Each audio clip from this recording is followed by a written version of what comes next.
নমস্কার বন্ধুরা, আপনারা দেখছেন পুরনো ব্রহ্মজ্ঞান ইউটিউব চ্যানেল। আমি চন্দন মুখার্জি আপনাদের সঙ্গে। আজকে আমরা যে বিষয় নিয়ে আলোচনা করবো, আশা করি সবাই থাম্বনেল আর টাইটেলে দেখে নিয়েছেন আজকের আলোচ্য বিষয় কি। হ্যাঁ বন্ধুরা, ঠিকই দেখেছেন আপনারা।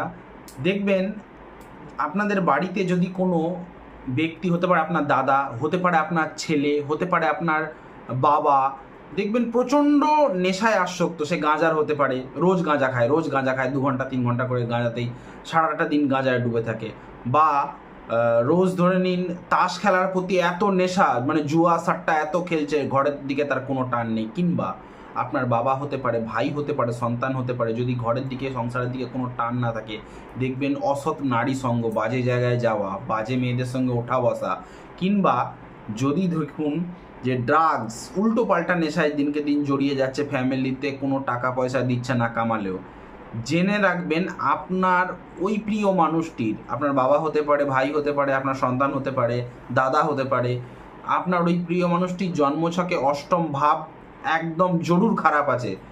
আপনারা যারা যারা ইউটিউবে ভিডিওগুলি দেখেন, কারো না কারো দেখেন ভিডিও, 4 মাস 1 বছর ধরে দেখছেন, মিনিমাম লগ্নটা তো খুঁজে বার করতে পারবেন। লং যেখানে বাংলায় যদি কুষ্টিটা হয়ে থাকে, আমার ভিডিওটার সাথে সাথে কুষ্টিটা খুলে দেখুন, যেখানে লং লেখা রয়েছে অর্থাৎ লগ্ন, সেটাকে 1 ধরা হয়, তারপর 2, তারপর 3, এইভাবে অষ্টম ভাবে যদি রাহু বসে থাকে, কিংবা অষ্টম ভাবপতির সাথে, অষ্টম ভাবের যে অধিপতি তার সাথে যদি রাহুর কোনো রকম সম্পর্ক থাকে, দৃষ্টির সম্পর্ক, হাউস মানে দৃষ্টি সম্পর্কে বা একত্রে বসা রয়েছে, ঠিক আছে, বা অষ্টমপতির সাথে রাহু দশম ভাবে বসা রয়েছে, তাও হতে পারে, বা অষ্টমস্ত রাহু শনির দৃষ্টি পেয়ে বসে রয়েছে, তাও হতে পারে। অষ্টমস্ত রাহু ধরে নিন শনির নক্ষত্রে বসা, এবং শনিদেব ষষ্ঠে বসা, তার তৃতীয় দৃষ্টি অষ্টমে বসা রাহুকে দিচ্ছে, এবং শনি রাহুর নক্ষত্রে বসা, দুজনের নক্ষত্রে এক্সচেঞ্জ করে রয়েছে। এই রকমের সম্পর্ক যদি আপনার প্রিয় মানুষটির জন্মছকে থাকে, জেনে নেবেন যে এই ব্যক্তি এতটাই আসক্ত নেশার জন্য, সে নেশার জন্য ঘর বাড়ি সব বিক্রি বেচে কুচে খেয়ে নেবে, নেশা সে ছাড়তে পারবে না। এবার তাহলে যদি বলেন উপায়, প্রতিকার বলুন।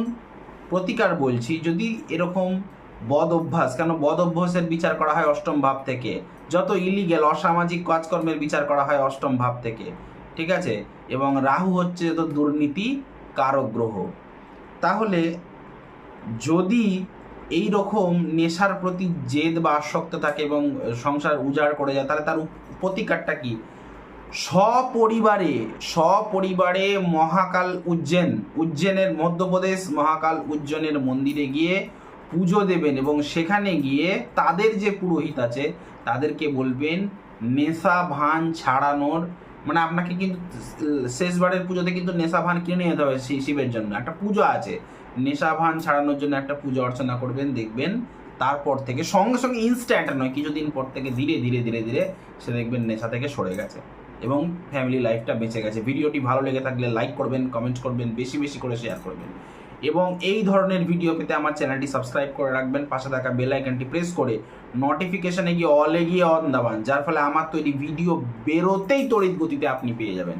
এবং আমাকে দিয়ে যদি একান্তই কনসালটেশন করাতে হয়, তাহলে আমার নাম্বারটা স্ক্রিনে তো যাচ্ছেই, তার সাথে সাথে আপনারা একটুখানি শুনে নিন। আমার নাম্বারটি হলো 9619396811। আরেকবার বলি, 9619396811। এটা হচ্ছে হোয়াটসঅ্যাপ নাম্বার, এবং কলিং নাম্বার হলো 8697429744, 8697429744। ঠিক আছে, আজ এখানেই রাখলাম, দেখা হচ্ছে নেক্সট কোনো ভিডিওতে, নেক্সট কোনো টপিকে। ততক্ষণ পর্যন্ত ভালো থাকুন, সুস্থ থাকুন, বাই।